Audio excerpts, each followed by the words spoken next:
Hello friends, today we will discuss about last part of chemical reaction, that is corrosion and density and these are the common effects of oxidation reaction in our daily life. जब कभी metals long time के लिए air moisture और chemical के contact में आते हैं तो इनका डिके स्टार्ट हो जाता है, जिसको हम corrosion कहते हैं. So eating up of metals by the action of air moisture or a chemical on their surface is called corrosion. corrosion की कॉमन एग्जाम्पल क्या है? रस्टिंग है.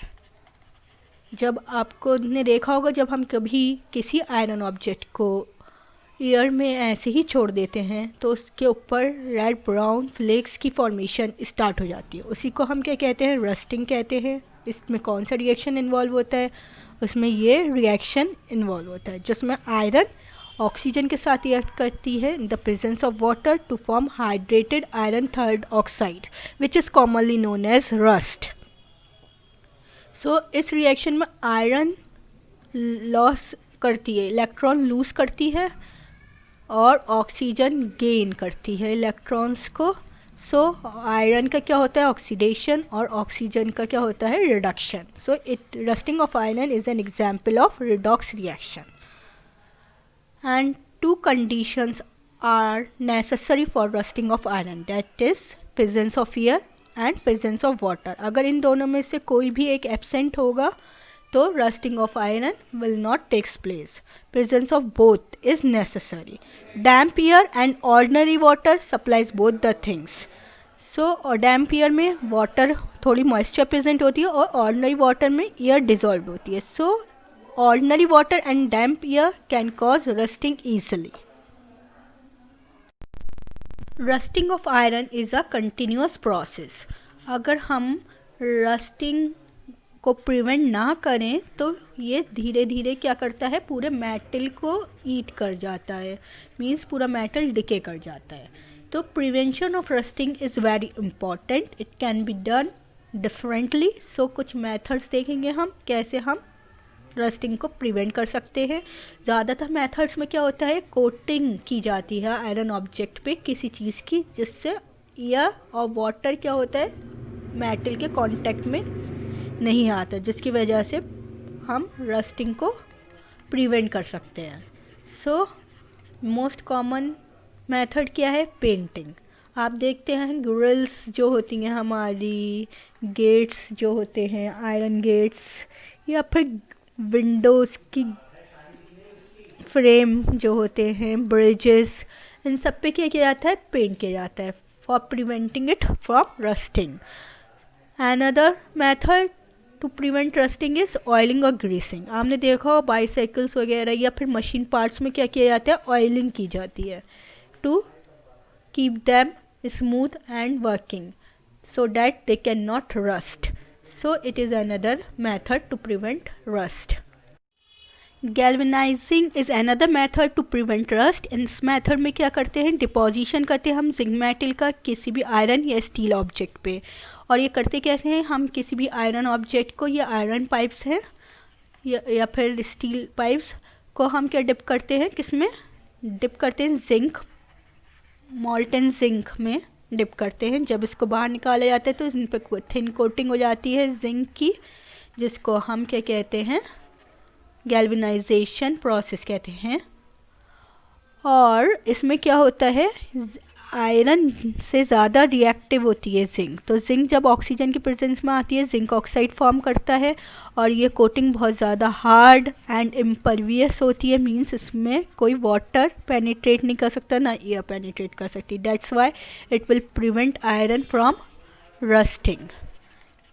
That's why we use galvanization method और galvanizing process to prevent rust. One more method for preventing rust is chromium or tin plating. Chromium plating taps पे की जाती है, bicycle handle bars पे की जाती है, कार बम्पर्स पे की जाती है to give them shiny appearance and to prevent from rust, as you can see in this image. Tin plating भी की जाती है, टिफ़िन बॉक्सेस पे की जाती है. और ये टिफ़िन बॉक्सेस पे क्यों की जाती है? Because tin is non-poisonous. That's why it does not contaminate the food which we kept inside it.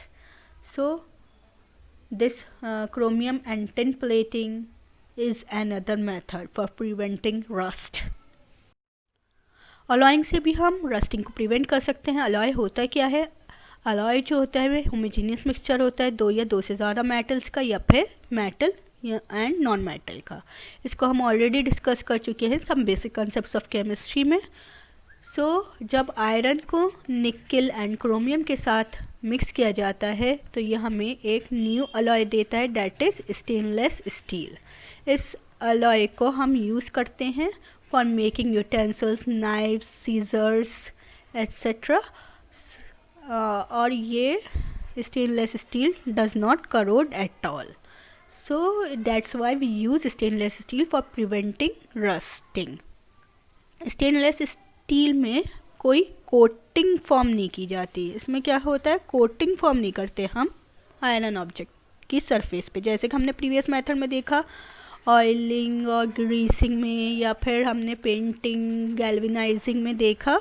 Previous methods में क्या हो रहा था, हम आयरन ऑब्जेक्ट पे कोटिंग अप्लाई कर रहे थे, लेकिन इसमें कोई कोटिंग फॉर्मेशन नहीं होती बल्कि इसको स्टेनलेस स्टील का बनाया जाता है. So no coating is formed in case of stainless steel or alloying method. Aluminium metal को जब हम मॉइस्ट एयर की प्रेजेंस में छोड़ देते हैं तो उस पे क्या होता है, डल लेयर बन जाती है एल्युमिनियम ऑक्साइड की, जिसकी वजह से वो अपनी शाइनिंग लूज कर देता है and it is called as corrosion of aluminium. और एल्युमिनियम कि ये जो ऑक्साइड लेयर होती है बहुत ज़्यादा टफ होती है, that's why it does not allow water and moisture to go inside. So it prevents aluminium from further corrosion. इसलिए हम कहते हैं a common metal which is highly resistant to corrosion is aluminium. Prevention कैसे कर सकते हैं हम aluminium के करोजन का? बाय एनोडाइजिंग प्रोसेस कर सकते हैं, जिसमें क्या किया जाता है, thick layer of aluminium oxide form की जाती है एल्युमिनियम ऑब्जेक्ट पे बाय मेकिंग इट एनोड. और इसमें क्या किया जाता है, इलेक्ट्रोलिसिस किया जाता है डाइल्यूट सल्फ्यूरिक एसिड का, और जिसकी वजह से ऑक्सीजन गैस प्रोड्यूस होती है, जो कि एल्युमिनियम ऑब्जेक्ट, ऑक्सीजन गैस कहाँ पे प्रोड्यूस होती है, एनोड पे, और ये रिएक्ट करती है एल्युमिनियम के साथ to form aluminium oxide Al2O3 which causes corrosion. So अगर हम उस पर थिक लेयर एल्युमिनियम ऑक्साइड को ऑलरेडी कोट कर देंगे तो फर्दर करोजन नहीं होगा. That's why it is anodizing is a method to prevent corrosion of aluminium. Corrosion of copper. Statue of Liberty का नाम तो आप सभी ने सुना होगा. Statue of Liberty is made up of copper. ये पहले जब बना था वो रेडिश ब्राउन इन कलर था because it is made up of copper, but with time it changes its color to greenish. Why? Due to the corrosion of copper. और ये copper corrosion किसकी फॉर्मेशन की वजह से होता है, बेसिक कॉपर कार्बोनेट की फॉर्मेशन की वजह से होता है, which is a mixture of copper carbonate and copper hydroxide, and it is the formula. Copper का करोजन बहुत ही स्लो होता है. Why? Because it is comes very low. इसलिए बहुत नीचे होता है रिएक्टिविटी सीरीज़ में, और जो मेटल्स रिएक्टिविटी सीरीज़ में नीचे होते हैं वो बहुत कम रिएक्टिव होते हैं. That's Y corrosion of copper metal is very slow and this corrosion can be cleaned easily with dilute acid solution. Corrosion of silver. Silver के जो आर्टिकल्स होते हैं लाइक यूटेंसिल्स, ज्वेलरी, अगर उसको आप देखेंगे टाइम के साथ साथ वो अपनी शाइन लूज़ कर देते हैं. Why? Because of formation of Ag2S on their surface. Silver जो होता है वो हाइड्रोजन सल्फाइड जो एयर में प्रेजेंट होती है उसके साथ रिएक्ट करके क्या बना लेता है, Ag2S, और या फिर आप कह सकते हैं सिल्वर सल्फाइड बना लेता है, जिसकी वजह से सिल्वर कैसी टर्न हो जाती है, ब्लैकिश इन कलर हो जाती है, ब्लैकिश लुक आ जाता है. This is due to the corrosion of silver.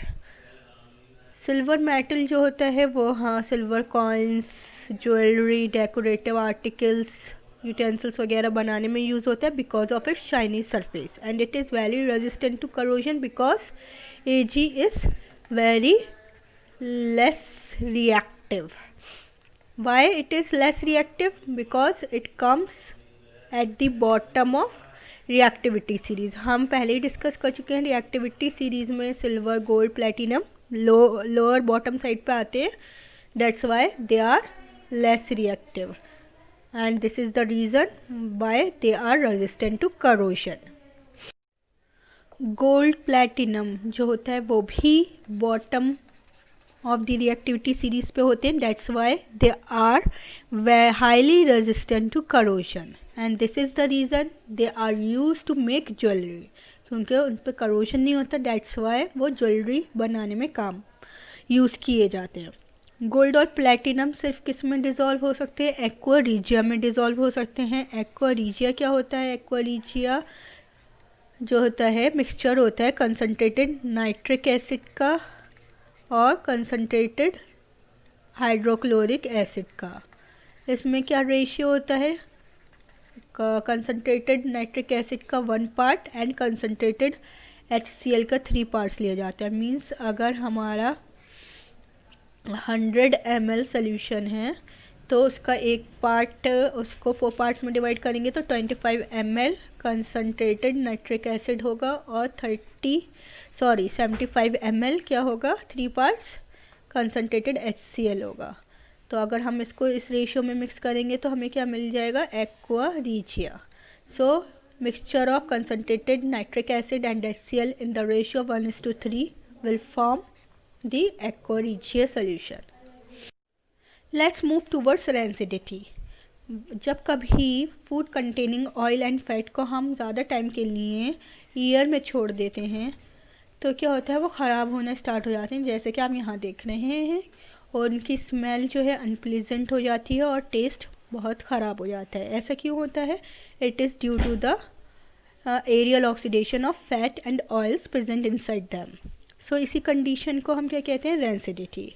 Rancidity can be prevented by different methods. So let's see it by adding antioxidants. Antioxidants क्या होते हैं? Antioxidants chemicals होते हैं जो कि ऑक्सीडेशन को प्रिवेंट करते हैं. So antioxidants are basically reducing agents. Antioxidants reducing agents होते हैं जो कि फैट और ऑयल के ऑक्सीडेशन को रिड्यूस करते हैं, जिसकी वजह से रेंसिडिटी भी रिड्यूस हो जाती है. सो एंटीऑक्सीडेंट्स को हम 2 कैटेगरीज में डिवाइड कर सकते हैं, natural antioxidants and synthetic antioxidants. So natural antioxidant की एग्जांपल है ascorbic acid which is also known as vitamin C and tocopherols which is also known as vitamin E. Synthetic antioxidants की example देख लेते हैं. BHA butylated hydroxy anisole and BHT butylated hydroxy toluene. Next method to prevent rancidity is by storing food away from light. अगर हम food को dark में store करेंगे तो क्या होता है? ऑक्सीडेशन जो होता है वो उसका रेट रिड्यूस हो जाता है, डिक्रीज कर जाता है, जिसकी वजह से रेंसिडिटी भी प्रोसेस भी स्लो हो जाता है. That's why it helps in reducing rancidity. Third way of preventing rancidity is by packaging fat and oil containing food in nitrogen gas. आप लोगों ने देखा होगा कि चिप्स जो होते हैं वगैरह उनमें एयर फिल होती है, कौन सी? गैस फिल होती है, कौन सी? Nitrogen gas. नाइट्रोजन गैस क्यों फिल की जाती है? Because it is an inert gas and it does not react with the food. और जब फूड जो है नाइट्रोजन गैस से सराउंडेड होता है तो ऑक्सीजन उसके साथ रिएक्ट नहीं कर पाती. That's why it prevents rancidity.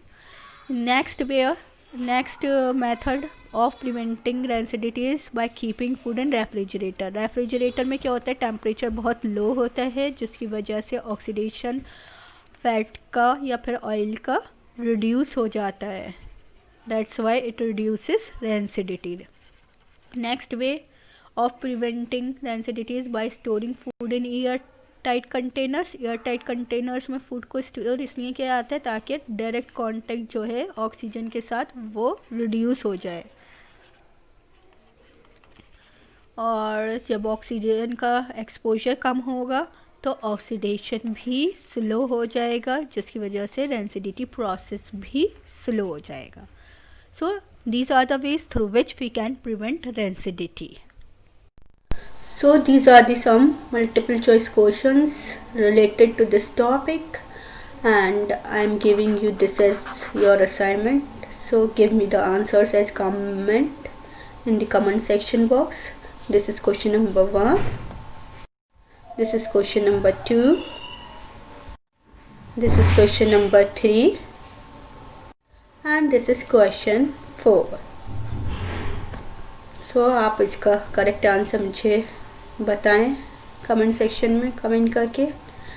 And it's all about corrosion and rancidity. Hope now you will not face any difficulty to solve any question related to corrosion and rancidity, and thanks for watching.